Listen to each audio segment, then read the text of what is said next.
Привет, друзья! Меня зовут Юлия Гендина, и вы находитесь на канале, который посвящен интерьерному вязанию.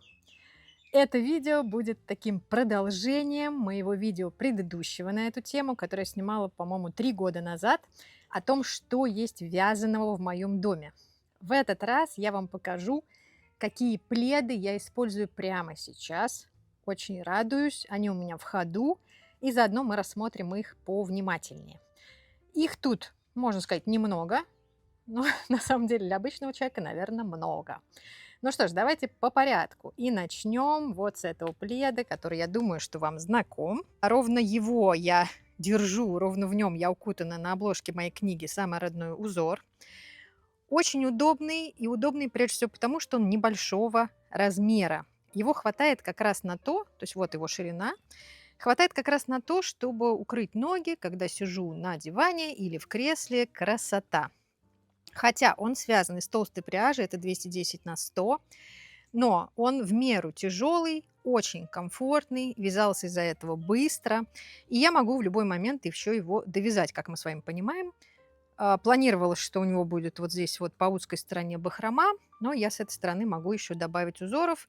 Узоры, повторю, из книги «Самый родной узор» на светлом фоне. Милое дело, все они расположились прекрасно. Темно-синего цвета основные узоры и рыжего цвета бордюры из птичек.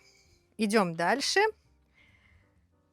Это тот самый плед из Дундеги, Дундега 6.1. Тоже еще не завершен, но вполне уже в ходу. Здесь разные бордюры, бордюры все на светлом фоне. Идея была в том, чтобы дать волю цветам Дундеги и дать им простор для того, чтобы они распространяли всю свою красоту в этих прекрасных узорах. Как правило, я совмещала однотон с многоцветной пряжей, но вот здесь я вам рассказывала в отдельных видео. Здесь у меня менялся функционал цветов. Сначала один цвет был однотон на фоне и многоцветом я вывязывала основной узор, потом я этот функционал поменяла, и вот получилась вот такая красота. Я его еще продолжу, потому что пряжа у меня еще есть.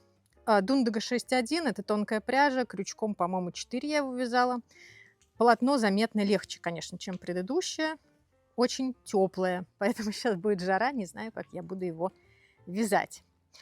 Идем дальше. Плед оптические ромбы, он уже нормального размера, он служит у нас уже покрывалом.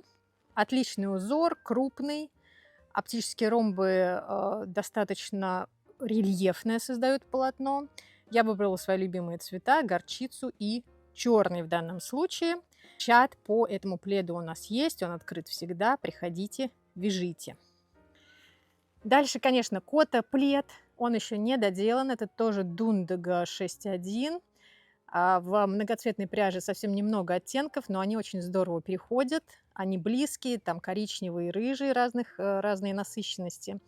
И здорово очень укладываются в эту схему так, что кажется, будто бы я вяжу этих котов отдельно и потом сшиваю. Но, конечно же, нет. Это единое полотно, единая мозаика прямая. Хотя действительно видно, что у меня коты то белый на темном фоне, то наоборот. Это прямая инверсия. То есть сама схема построена таким образом, что коты ложатся на разных фонах. Классная пряжа, тоже получается очень легкий, его продолжу, но уже активно им пользуемся. И пятый плед. Это плед, связанный из мотивов. Это не единое полотно. Мотив называется «Квадрат в день», также называется одноименный чат. Это был мой способ мотивировать себя и заодно и вас связать что-нибудь из мотивов, но так, чтобы это связалось. Это нормальный полноценный плед покрывала. Здесь, сколько у меня здесь? Раз, два, три, четыре. 24 здесь мотива. Поскольку это толстая пряжа 210 на 100, то и вязать их было несложно и недолго. И сами по себе они довольно быстро стали составлять уже готовое полотно для того, чтобы им пользоваться. Как вы помните, я недавно вам говорила, что в чат, который называется «Квадрат в день», я добавила еще 2 мотива. Вы можете либо их добавлять к своим пледам, либо делать единый плед из разных мотивов, либо из одного какого-то, как вам захочется. Мотив несложный, отлично подойдет для тренировки центровой мозаики. Ну и, конечно, такой плед идеален для вязания из остатков. Не забудем еще про чудесный плед, который я вязала из пряжи амбре, который позволяет достичь вот этих вот удивительных переходов. Это я вязала из центра. Все детали вы найдете в книге «Самый родной узор». Здесь идея в том, чтобы взять 2 градиентных мотка, но так, чтобы секции в них были всегда, в каждый момент времени контрастны друг к другу. И за счет этого получается вот такой вот немножко эффект поднятия рисунка над фоном. И еще один проект, который еще не завершен. Мы с вами вернемся к нему зимой, наверное. По крайней мере, когда будет чуть попрохладней. Здесь смешение цветочной геометрии, и здесь добавлены некоторые элементы. Это Дундага, тоже 6.1. У меня здесь закончился горчичный цвет, и я перешла на светлый фон, и получился такой эффект паспорту. Продолжу тоже этот проект чуть позже. Вот такие у меня готовые или полуготовые пледы, которые я очень использую. Это ответ на вопрос, куда я все это деваю. Никуда, я пользуюсь этим. Но, конечно, вяжу я довольно много. У меня много проектов полуготовности. Есть проекты готовые, которые просто негде дома использовать уже.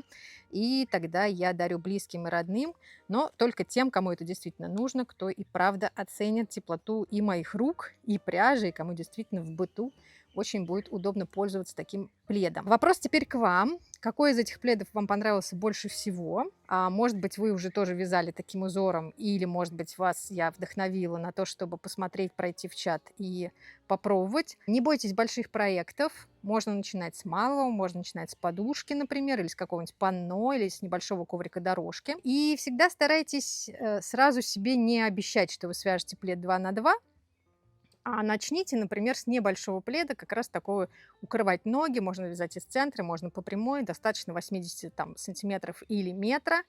И психологически вам будет просто проще решиться на такой проект. Не покупайте сразу много пряжи, начните с той, которая у вас есть. Всегда можно выбрать разные орнаменты, вязать вот такими полосками.